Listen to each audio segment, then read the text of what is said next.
कहते हैं कि इच्छाओं की परीक्षा सबसे कठिन होती है। मनुष्य का हृदय सबसे बड़ी जंग अपने ही भीतर लड़ता है। यह कथा एक ऐसी रानी की है जिसने प्रेम और आकर्षण के भंवर में खुद को खोते खोते भी सच्चा ज्ञान प्राप्त किया, लेकिन इस सत्य तक पहुंचने के लिए उसे एक कठिन परीक्षा से गुजरना पड़ा। यह कहानी है सूरजनागढ़ की महारानी वसुधा और महान योगी अद्वैत नंद की, एक ऐसी कथा जो मन को झकझोर कर रख देगी। राजा विक्रमसेन अपनी वीरता और रणकौशल के लिए प्रसिद्ध थे।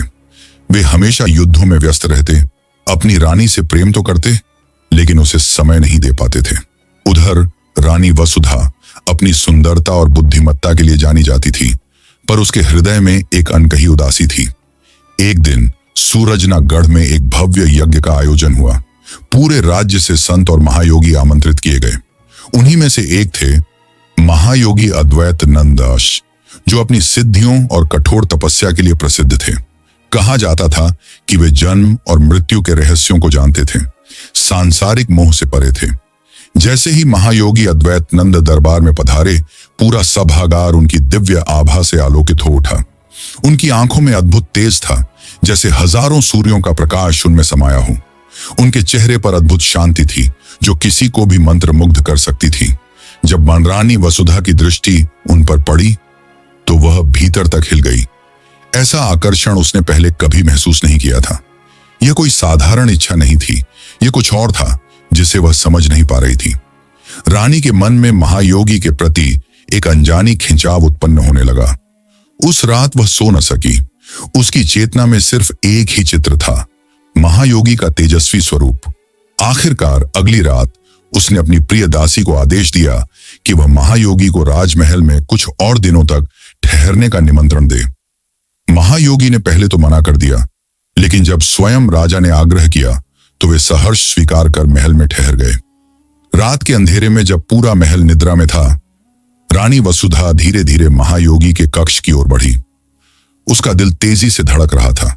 उसे खुद समझ नहीं आ रहा था कि वह क्या करने जा रही है।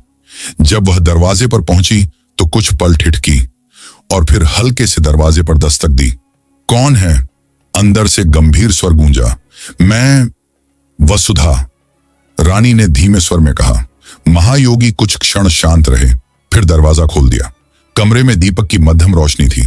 चारों ओर एक रहस्यमय शांति पसरी थी। महायोगी ने रानी की ओर देखा। उनकी आंखों में संदेह था।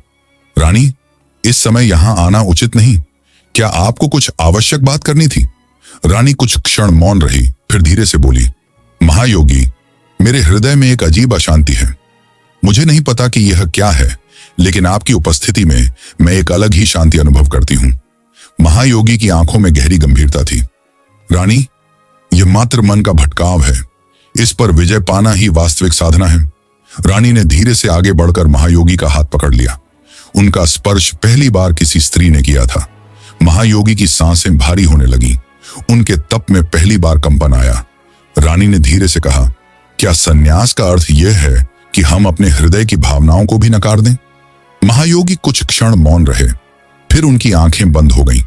उन्होंने गहरी सांस ली और बोले, वासना को प्रेम मत समझो रानी, प्रेम त्याग में है, अधिकार में नहीं। रानी के हृदय में अजीब पीड़ा उठी। तो क्या मेरी भावनाएं व्यर्थ हैं? महायोगी ने गंभीर स्वर में उत्तर दिया, ये भावनाएं क्षणिक हैं। प्रेम वह है जो व्यक्ति को ऊंचा उठाए, उसे नीचे न गिराए। वासना भ्रम है, और जो भ्रम में जीता है वह कभी सत्य तक नहीं पहुंच सकता। रानी के हृदय में तूफान उठ रहा था, लेकिन उसने धीरे धीरे अपने कदम पीछे खींचे। महायोगी ने पुनः आंखें बंद की और गहन ध्यान में लीन हो गए। रानी के कदम भारी थे, लेकिन उसके मन में एक नई समझ जन्म ले चुकी थी। उस रात वह बहुत रोई, लेकिन जब अगली सुबह सूरज उगा तो उसके भीतर एक अजीब शांति थी। उसे समझ आ गया था कि प्रेम अधिकार नहीं मांगता, वह त्याग में रहता है। कुछ ही दिनों में महायोगी अद्वैत नंद ने महल छोड़ दिया और वन की ओर प्रस्थान कर गए। रानी ने भी अपने जीवन को प्रजा की सेवा में समर्पित कर दिया। उसने स्वयं को त्याग और संयम की अग्नि में तपाया और सच्चे प्रेम का अर्थ समझ लिया। यह कथा हमें सिखाती है कि आकर्षण स्वाभाविक है, लेकिन उसे प्रेम समझना सबसे बड़ी भूल होती है। वासना क्षणिक होती है, लेकिन त्याग और संयम से ही सच्चे प्रेम की अनुभूति होती है। जीवन में सत्य वही है जो हमें ऊंचा उठाए, न कि जो हमें मोह के अंधकार में धकेल दे। अगर आपको यह कहानी अच्छी लगी तो इसे लाइक करें और चैनल को सब्सक्राइब करना न भूलें। अगली कहानी में फिर मिलेंगे, तब तक के लिए जय सनातन धर्म।